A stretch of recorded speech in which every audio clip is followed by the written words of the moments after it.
അങ്ങനെ Indian ഫുട്ബോളിൻ്റെ transfer window ഔദ്യോഗികമായിട്ട് ഇന്ന് തുറന്ന വിവരം നിങ്ങളെല്ലാവരും അറിഞ്ഞിട്ടുണ്ടായിരിക്കുമല്ലോ. സാധാരണഗതിയിൽ വെയിറ്റ് ആൻഡ് വാച്ച് പോളിസിയാണ് കേരള ബ്ലാസ്റ്റേഴ്സ് സ്വീകരിച്ചുകൊണ്ടിരിക്കുന്നത്. എല്ലാവരും ഏതെങ്കിലും താരങ്ങൾക്ക് പിന്നാലെ പോയി കഴിഞ്ഞപ്പം ആരും എടുക്കാത്ത ചില താരങ്ങളെ വില കുറച്ച് ട്രാൻസ്ഫർ വിൻഡോ ക്ലോസ് ചെയ്യുന്നതിന് തൊട്ട് മുമ്പ് വാങ്ങിക്കുന്ന ഒരു പരിപാടിയും കൊണ്ടാണ് നമ്മുടെ ബ്ലാസ്റ്റേഴ്സ് കുറേ കാലമായിട്ട് മുന്നോട്ട് പോയിക്കൊണ്ടിരിക്കുന്നത്.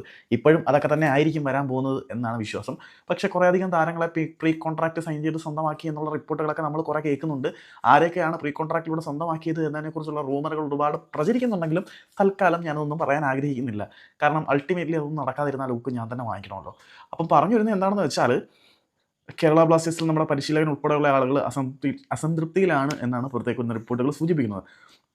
ട്രാൻസ്ഫർ വിൻഡോ ഓപ്പണായി കഴിഞ്ഞു, ഇനിയെങ്കിലും പാചകം നിർത്തി അല്ലെങ്കിൽ പാചകം ചെയ്ത് എന്തെങ്കിലുമൊക്കെ ആയിട്ട് കുറച്ച് സൈനികൾ നടത്തിയാൽ കൊള്ളായിരുന്നു. അത് നമ്മുടെ മെയിൻ ഷെഫായിട്ടുള്ള കരോലിസ് കിങ്കിസും ആ ഷെഫിന് വേണ്ട സാധന സാമഗ്രികൾ എത്തിച്ചു കൊടുക്കുന്ന അഭിക് ചാറ്റർജി ആയാലും നിഖിലേട്ടായി ആയാലും ആരായാലും കാര്യങ്ങൾ ഇനിയെങ്കിലും ഒന്ന് സിസ്റ്റമാറ്റിക് ആയില്ലെങ്കിൽ കയ്യിൽ നിന്ന് പോകും. ഇന്നലെ തന്നെ എഫ് സി ഗോവയുടെ മേധാവിയായിട്ടുള്ള രവി പുഷ്കർ പറഞ്ഞ വാക്കുകൾ നമ്മളെല്ലാവരും കേട്ടിട്ടുള്ളതാണ്. സോ ബ്ലാസ്റ്റേഴ്സിനെ സംബന്ധിച്ചിടത്തോളം ഇനിയെങ്കിലും പാചകം നിർത്തി സൈനിങ് തുടങ്ങിയില്ലെങ്കിൽ പണി പാളും. ഏത്തക്ക ചിപ്സ് വറുത്ത് കോരി ഞങ്ങൾ നന്നാക്കി തന്ന് ഞങ്ങളെ നാണം കെടുത്താൻ തുടങ്ങിയിട്ട് കാലം കുറേ ആയി. ഇനിയെങ്കിലും ഞങ്ങൾക്കൊരു മോചനം വേണം ഗൈസ്.